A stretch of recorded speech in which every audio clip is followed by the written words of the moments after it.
Assalamualaikum warahmatullahi wabarakatuh. Para pendengar dan peminat kaset yang tengah diputar ini, saya menyatakan rasa bahagia, rasa syukur kepada Allah dapat menyampaikan dakwah saya ini sekarang dengan kaset.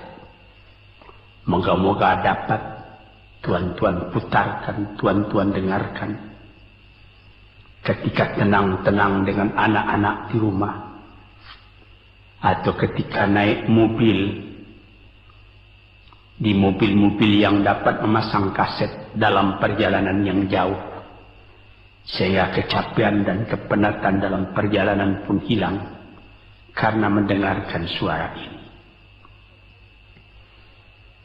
Yang akan jadi cerita saya pada hari ini adalah apa yang pernah kejadian di zaman Nabi kita Muhammad sallallahu alaihi wasallam. Di dalam riwayat ada diceritakan bahwa pada suatu hari, kira-kira pukul 9 pagi sepenggalah matahari naik,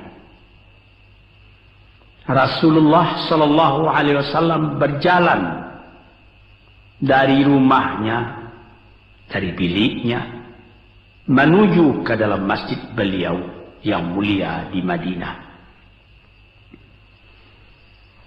Ketika itu biasanya ada juga orang yang sembahyang di masjid, sembahyang sunat duha. Tapi umumnya masyarakat sudah keluar dari rumahnya pagi-pagi, bekerja menurut bidang masing-masing. Yang pergi bertani, yang pergi berniaga, yang pergi mengembalakan unta atau kambingnya. Tinggallah beberapa orang saja. Beliau lihat di sudut masjid ada satu orang pemuda sedang duduk tafakur termenung. Mukanya kelihatan muram saja, menunjukkan kesedihan yang terpendam di dalam hatinya.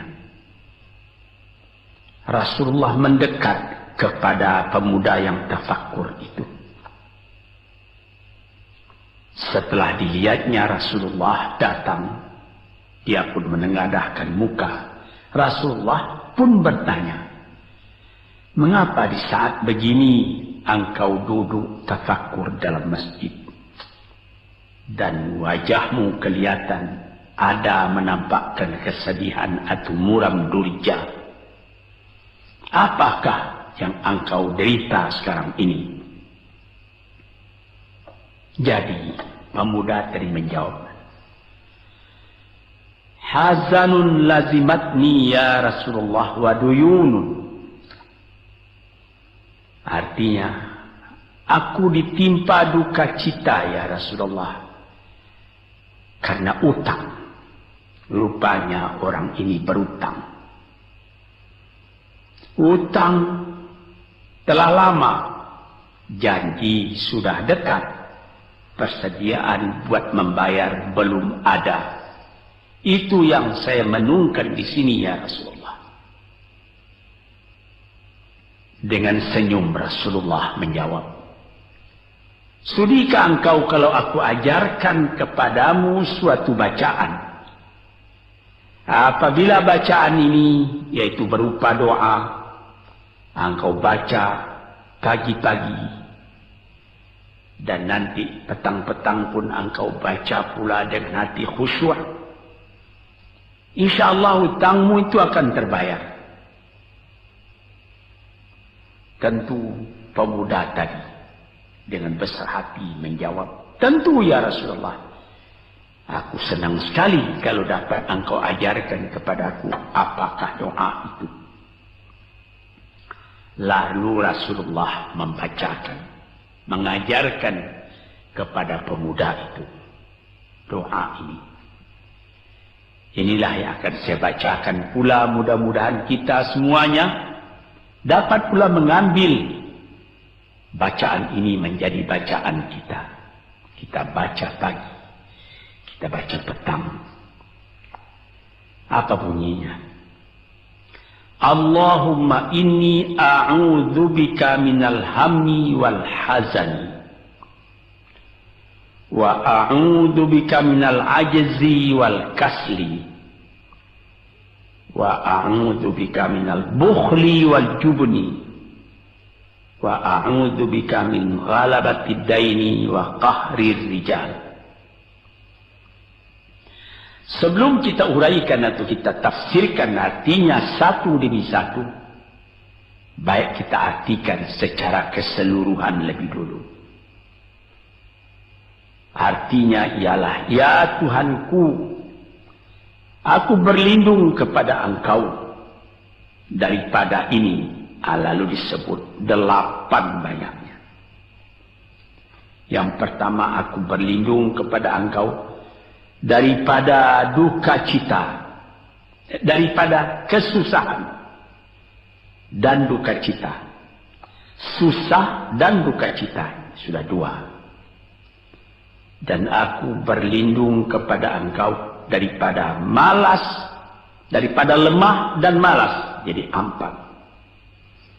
Dan aku berlindung kepada Engkau daripada bakhil, berat mengeluarkan wang, dan daripada pengecut atau penakut, sudah 6.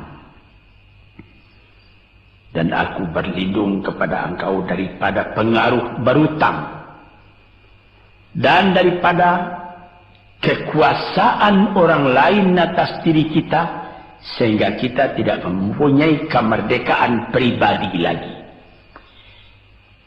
Inilah 8 yang diminta kepada Tuhan. Moga-moga kita jangan diserang oleh penyakit ini.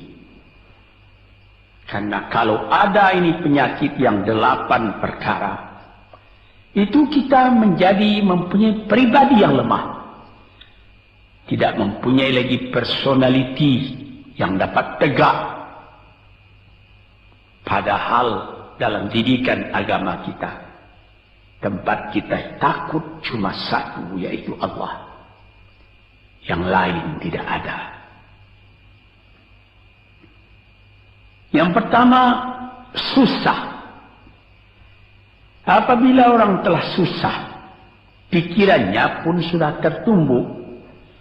Jalan untuk maju tidak ada lagi. Padahal dalam kehidupan itu, manusia tidak akan berjalan di atas jalan yang datar saja, yang bertaburkan kembang.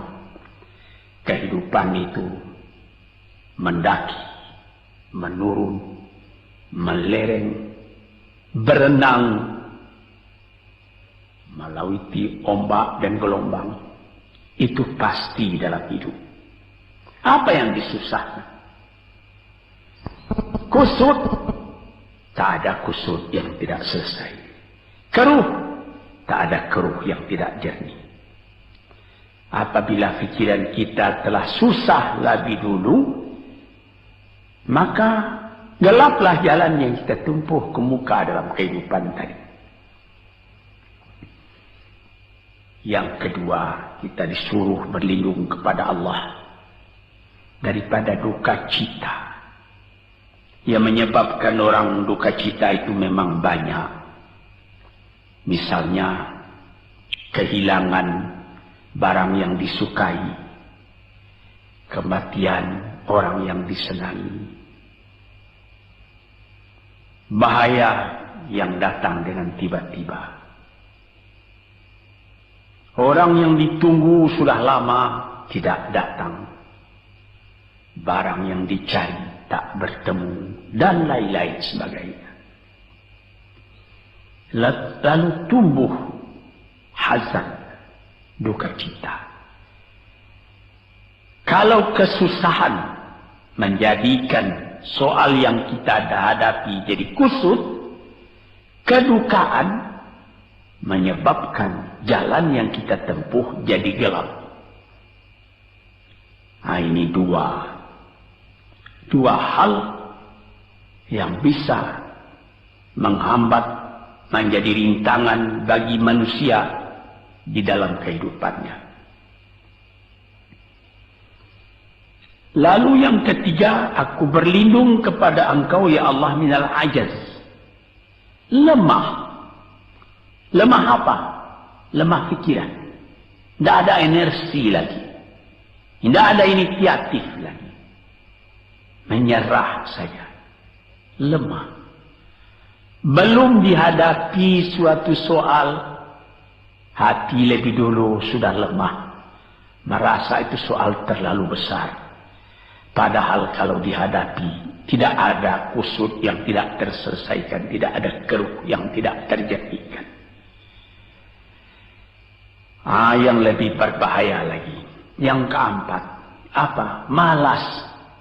Kalau sudah malas, apa yang akan dikerjakan lagi? Kita duduk saja termenung-menung dalam kemalasan. Lalu angan-angan banyak, cita-cita mati.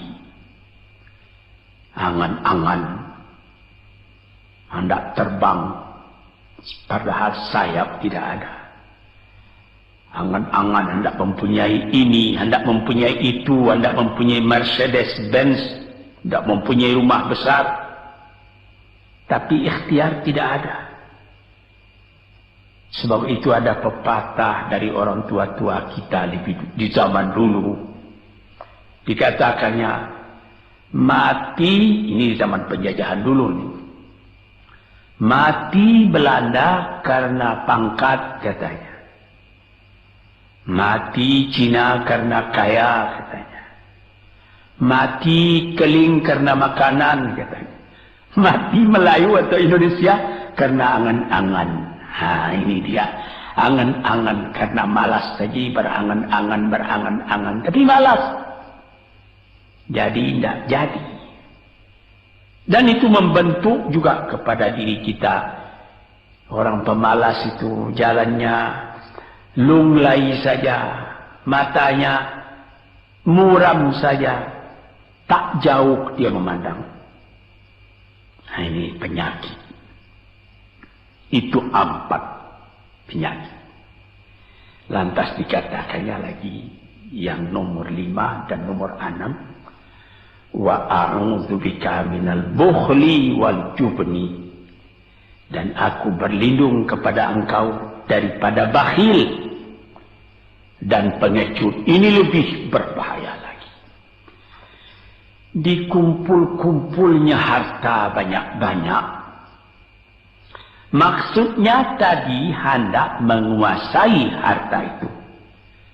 Lama-lama dengan tidak disadarinya, harta itulah yang menguasai dia. Dia menjadi bakhil. Siang malam tidak ada kesenangan, cuma sibuk cari uang.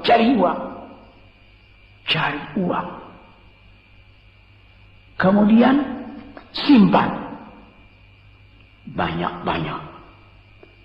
Gunanya ya cuma mengumpul itu saja.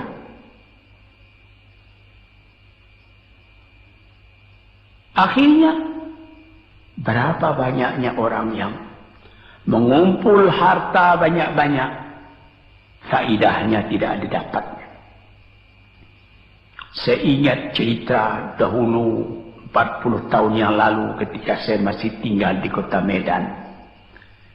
Ada satu orang kaya mengumpul harta.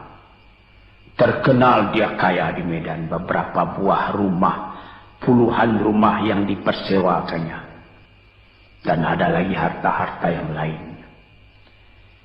Dia berjalan di jalan raya kota Medan itu dengan jalan kaki pakai payung satu.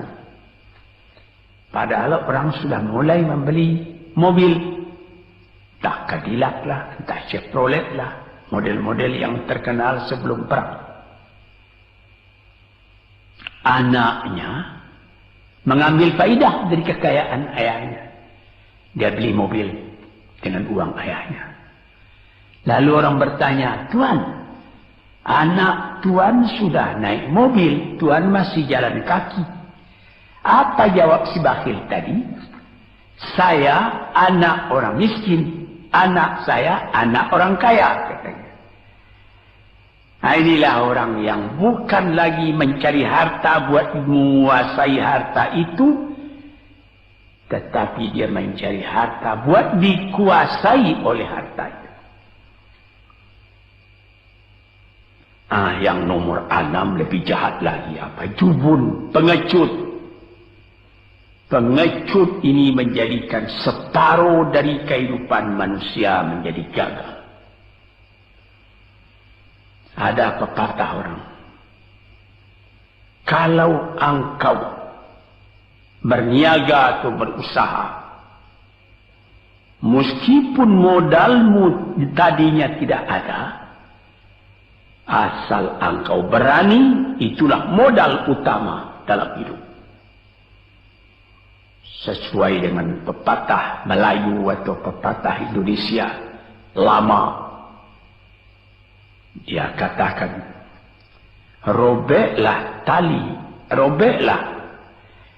putuslah tali layang-layang, robek kertas tentang bingkai. Hidup jangan mengepalang, tidak kaya berani pakai. Hidup jangan mengepalang, tanggung-tanggung jangan. Tidak kaya berani pakai. Keberanian itu adalah modal. Sebab itu kalau orang rugi berniaga, itu belum rugi. Yang penting berani. Karena ada perniagaan itu tidak saja beruntung, rugi juga kadang-kadang. Tapi kalau keberanian yang hilang, separuh daripada kekayaan tadi sudah habis. Walaupun masih banyak ada, tapi keberanian tidak ada, separuh sudah habis. Akhirnya, walaupun kekayaan besar, tapi kepercayaan hilang, itu namanya habis, tidak ada lagi. Walaupun berjuta yang tinggal dalam tangan, tapi orang tidak percaya. Apa lagi artinya? Sebab itu yang pertama sekali modal itu keberanian menghadapi hidup. Ini 6. Yang ke-7 dan 8, wa a'udzu bika min ghalabatid daini wa qahri rijal, dan aku berlindung kepada Engkau ya Ilahi daripada pengaruh utang. Hutang itu, itulah anak muda yang duduk di sudut masjid tadi, dipengaruhi oleh utang. Sampai Rasulullah sendiri pun mengatakan, iyyakum wad-daina. Jagalah supaya kalau sedapat-dapatnya jangan sampai berutang.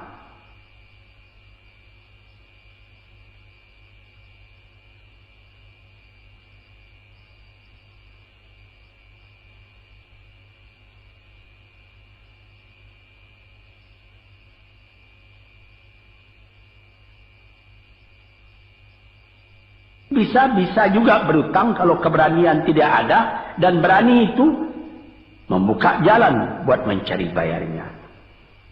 Tetapi kalau pengecut berutang lagi, itu payah buat membayar. Sebab itu Nabi mengatakan, iyyakum wad-daina, saya akan sedapat-dapatnya elakkanlah supaya jangan berutang.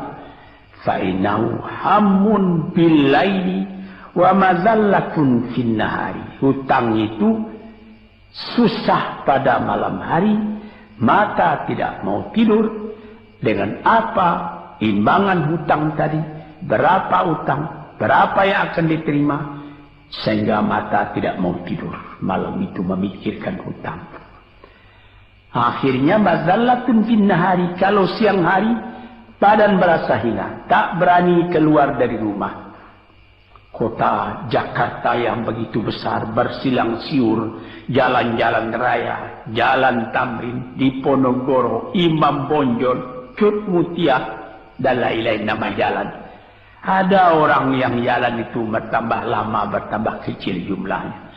Kalau orang lain mempunyai 100 macam jalan, dia paling tinggi cuma 2 saja jalannya dapat jalani. Jalan dari rumahnya ke tempat yang tertentu. Ke lain dia tidak berani. Kenapa? Karena ada tempat dia berhutang. Jadi dikatakan dalam hadis itu, orang berhutang malam tak mau tidur, siang malu sama orang. Takut akan ditanyai, takut akan dicari. Ataupun dia berbenam di rumah, datang orang menunggu piutang. Dia bilangkan kepada pembantunya atau kepada anaknya, katakan bapak tidak di rumah. Anak yang tolol atau pembantu yang tolol menjawab, mana bapak? Dia suruh bilangkan bahwa bapak tidak ada di rumah. Kata anak tadi, betapa susah.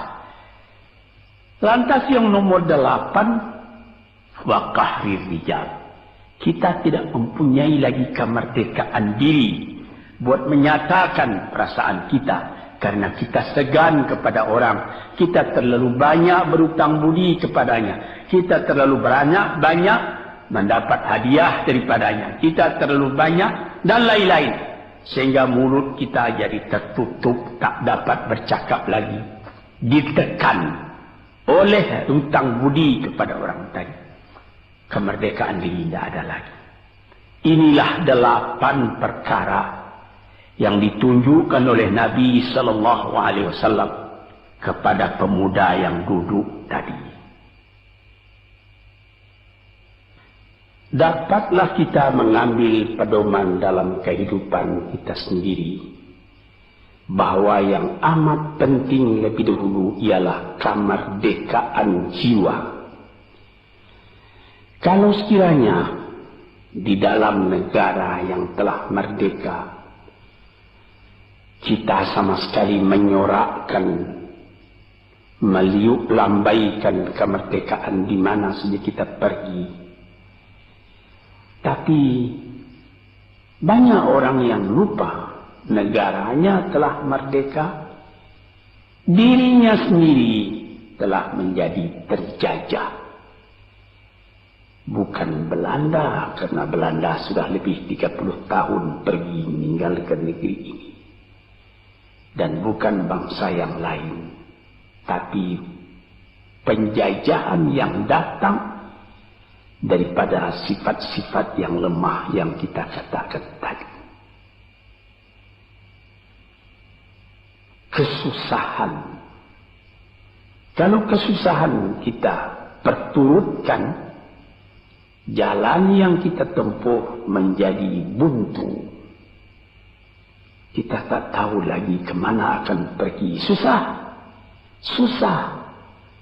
Pagi susah, malam susah. Sehingga kusut benang itu tak tahu lagi jalan keluar. Padahal pangkal dari kesusahan itu bukan dari luar, tapi dalam jiwa kita sendiri, dalam dada kita sendiri. Yang kedua, dikatakan duka cita. Saya teringat kepada satu pantun Melayu atau pantun Indonesia. Dikatakannya, kalau berpiduk jangan bermenung. Kalau bermenung riak pun tiba. Kalau duduk jangan termenung. Kalau termenung hati pun iba. Kalau hati sudah iba, jalan tertumbuk. Sampai ada juga pepatah nenek moyang kita, hati yang marah mendorongkan, hati yang iba menjauhkan.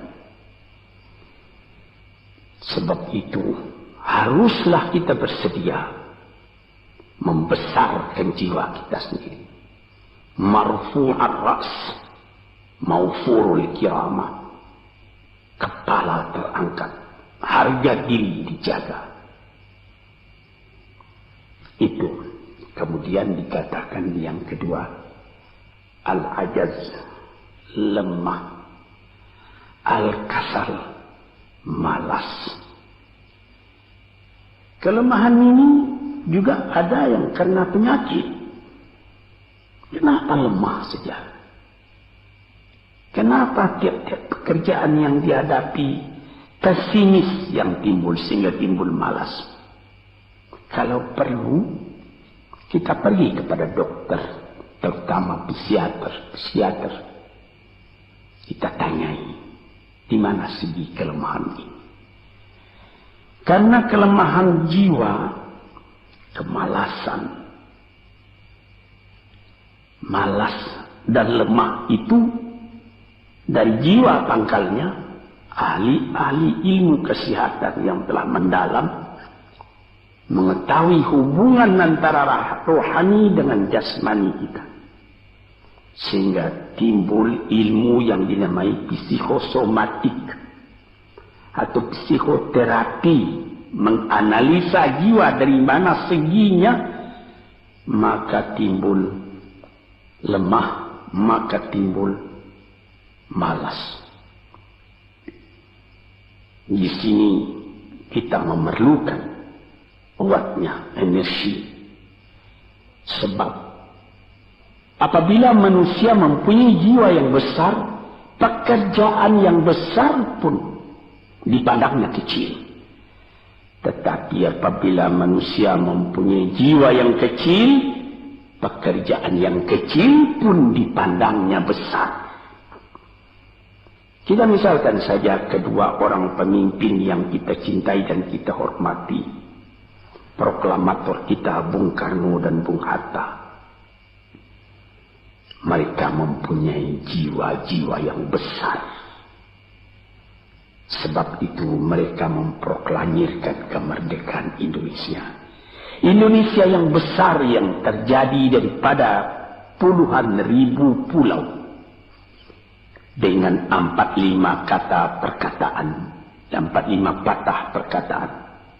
Dengan ini kami menyatakan kemerdekaan Indonesia.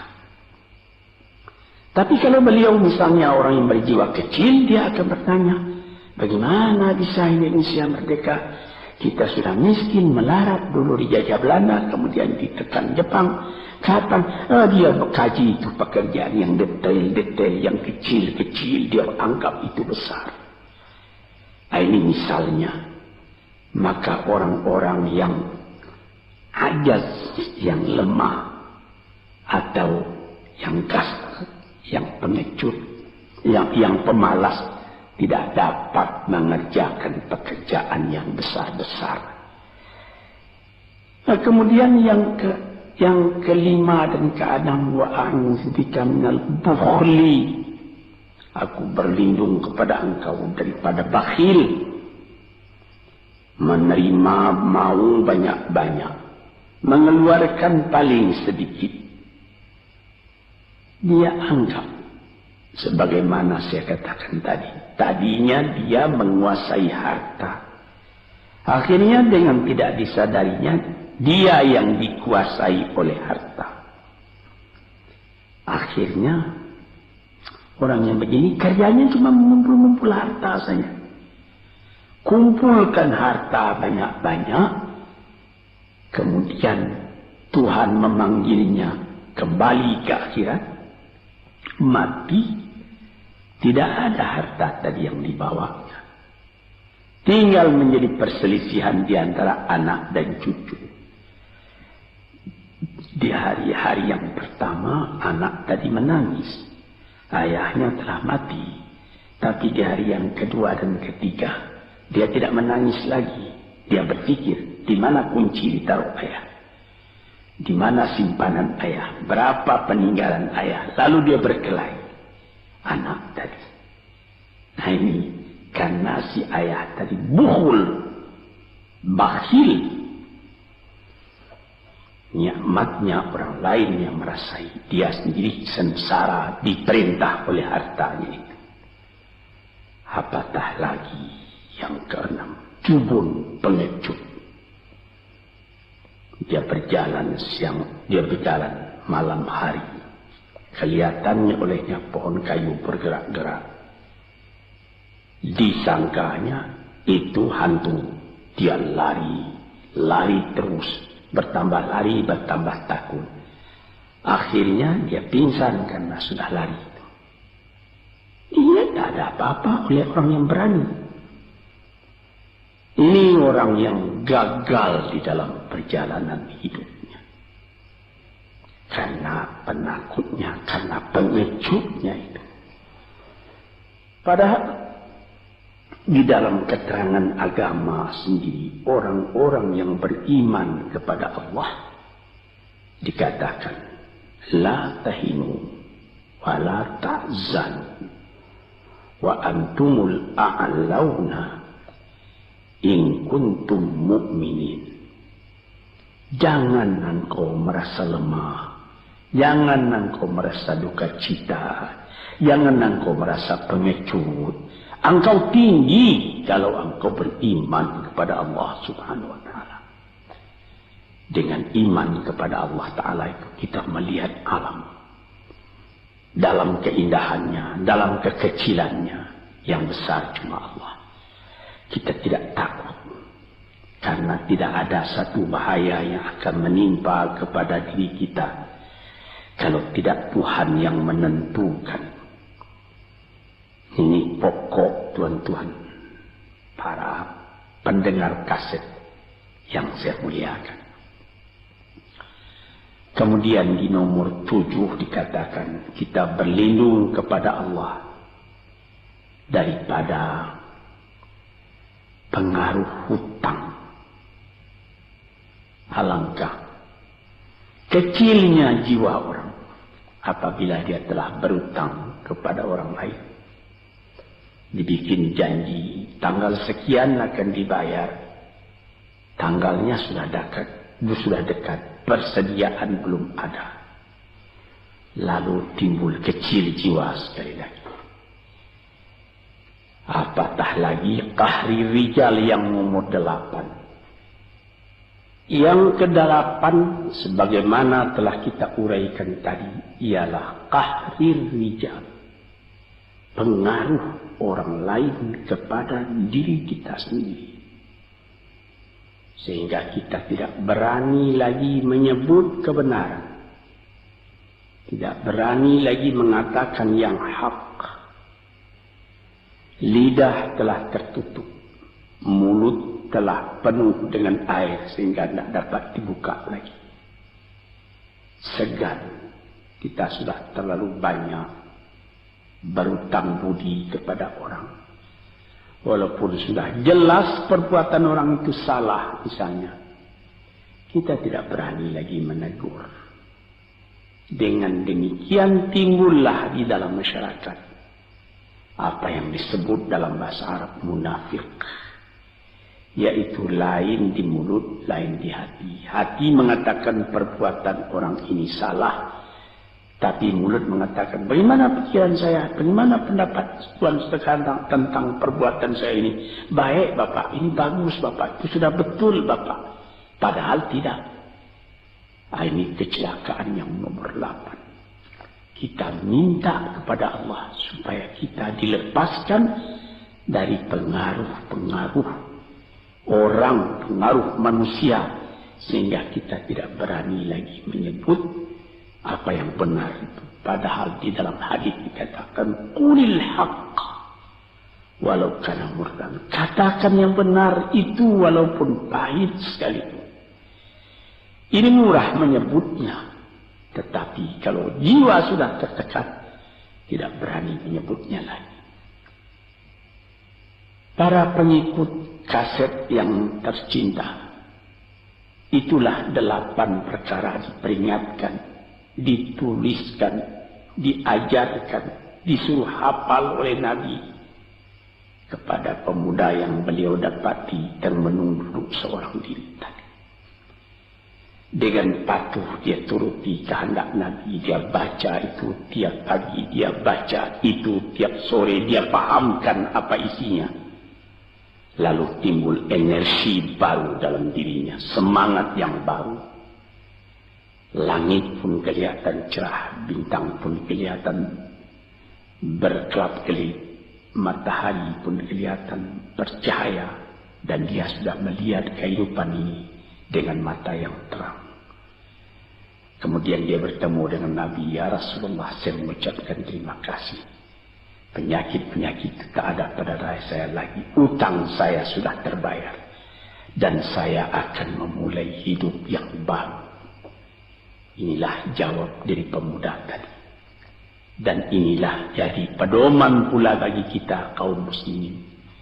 Kalau kita terjadi pada diri kita beberapa hal, salah satu dari yang 8 perkara itu. Baca doa ini pagi, baca doa ini petang, lalu berusaha. Jangan cuma berdoa, berusaha, berdoa dan berusaha.